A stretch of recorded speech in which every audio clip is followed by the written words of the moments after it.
ez'amateeka.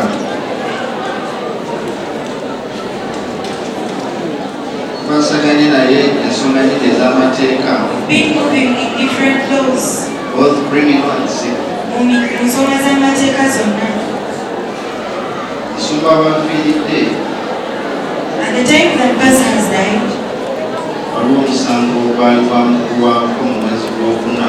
there was a case against him in the 4th month, April. Twogera amazima And we speak. He had other cases of his. And we shall speak to those who will stay in the estates. To see the way we should take those things. We have pastor's will. And we will read it in 2 ways. There is a message left for the church. And there is a message. And there is a message for his household. As the pastors are around, here there is a message for the church. Let us read it.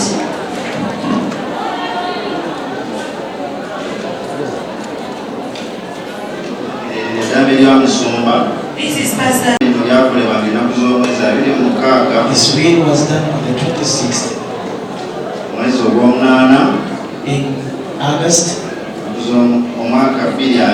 2020.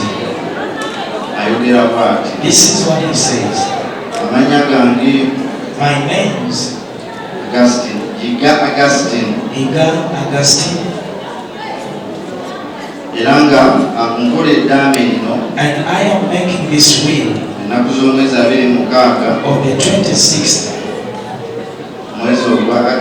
in August 2020. This will has taken off all other wills of which I had done earlier.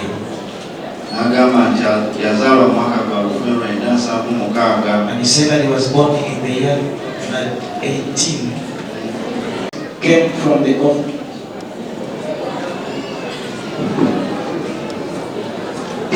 offerings. Has got or it had many pastors. But mutabaniwe Jjengo Andrew. He put in the will that his son Andrew Jjengo asabye nti abasumba balala bamukkirize nga senior pastor. President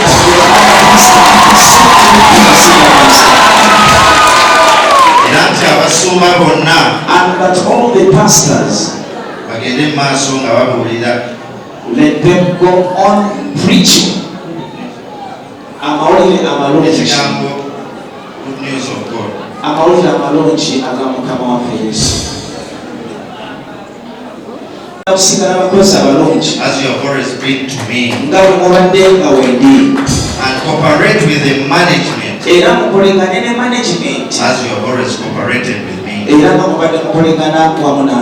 I pray that the peace and blessings of our Lord Jesus Christ be with you. I pray that you be in the spirit, you be in the same spirit, and love each other as I have loved you, and as our Lord Jesus Christ loved all of us. God bless you.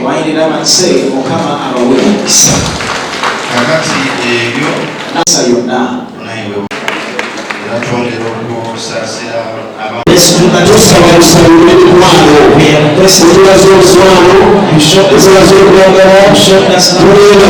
We thank you. We say thank you, thank you. In the name of Jesus, we ask you to get somewhere to sit. You get somewhere to sit. Question after I want to show you the head of the church we pray to get him before we do that. There is a person I Pastor Yiga, let's do that. We are requesting you showed us love. We thank you. We say thank you. In the name of Jesus, we ask you to sit. You get somewhere to sit. You get somewhere to sit. Question after want to show you the head of the church. We pray to get him before we do that. There is a person I wants to say Pastor Yiga,